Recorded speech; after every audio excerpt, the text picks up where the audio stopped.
ये तस्वीर सीतामढ़ी से है। जिसे डकैत कहा जा रहा है उसे गिरफ्तार किया गया है। डकैत यानी दिन दहाड़े लूटपाट कर ले, ट्रक का ट्रक गायब कर दे।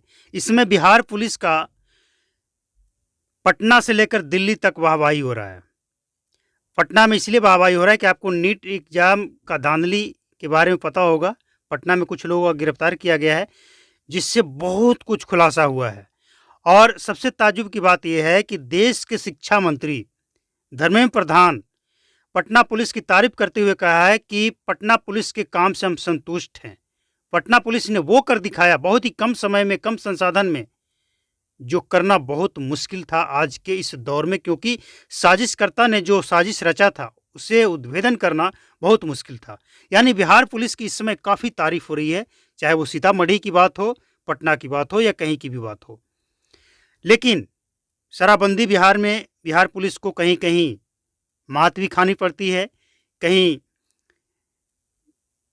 नफरत भी झेलना पड़ता है, बदनामी भी झेलना पड़ता है, ये अलग बात है। लेकिन इस समय बिहार पुलिस की तारीफ हो रही है। आपको बता दें कि बिहार में कई ऐसा इलाका है जहाँ पे अपराध का ग्राफ इतना बढ़ा हुआ, यानी वो एक गढ़ बन गया है। जैसे नालंदा और नवादा ये इलाका है जो साइबर ठग के नाम से जाना जाता है। यानी इस इलाके में साइबर अपराधी रहते हैं, साइबर ठगी करने वाले।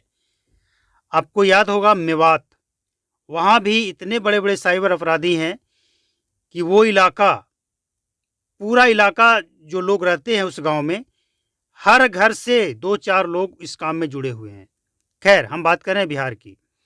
बिहार में इस तरह के केस आना, आप देख रहे हैं ना तस्वीरों में, सब युवा है। कई इसमें तो कई ऐसा है जिसको नाबालिग कहा जा सकता है। और अगर ये नाबालिग इस तरह के काम करे तो ये बहुत ही चिंता का विषय है। आपको बता दें कि बिहार में एक दनुआ बनुआ जंगल है, उसके बारे में कहा जाता था कि ट्रक के ट्रक खाली हो जाता, चलती ट्रक खाली हो जाता था। हालांकि अब कंट्रोल हुआ है जब से हाईवे बना है। चलते चलते ट्रक, पूरा ट्रक खाली, ड्राइवर को कानों कान पता भी नहीं चलता था। पूरा का पूरा भरा हुआ ट्रक गायब कर दिया जाता था, ड्राइवर खलासी सब गायब। उसी गिरोह में से ये लोग हैं जो ट्रक को गायब करके उसके टुकड़े टुकड़े करके कबाड़ी में बेच देता था। अब पकड़ा गया है। कई गाड़ी, कई मोबाइल, हथियार, सब कुछ पकड़ा गया है।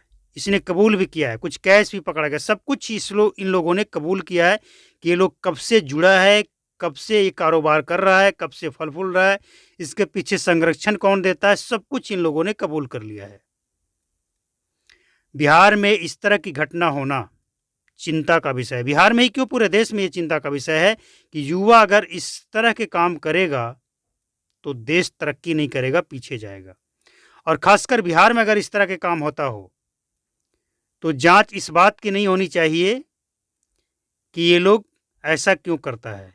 जांच इस बात की होनी चाहिए कि ये लोग कब से कर रहा है और इसके पीछे कौन है, संरक्षण देने वाला कौन है, मास्टरमाइंड कौन है। क्योंकि जब तक कॉज को नहीं पकड़ा जाएगा, जड़ को नहीं पकड़ा जाएगा, जब तक मूल जो समस्या उसे नहीं पकड़ा जाएगा, तब तक समाधान नहीं किया जा सकता है। परमानेंट समाधान होनी चाहिए। बिहार में ऐसे लोग जंगल राज को बढ़ावा देने वाले लोग हैं। ऐसे जो लोग हैं वो बिहार में रोजगार आने से रोकने वाले लोग हैं। ऐसे लोग के कारण ही बिहार बदनाम है और ऐसे लोग के कारण ही बिहार को जंगल राज, कानून व्यवस्था खराब वाला राज कहा जाता है। तो ऐसे लोगों के साथ सख्त से सख्त कार्रवाई हो, साथ ही इसके पीछे कौन है इसकी भी जांच होनी चाहिए।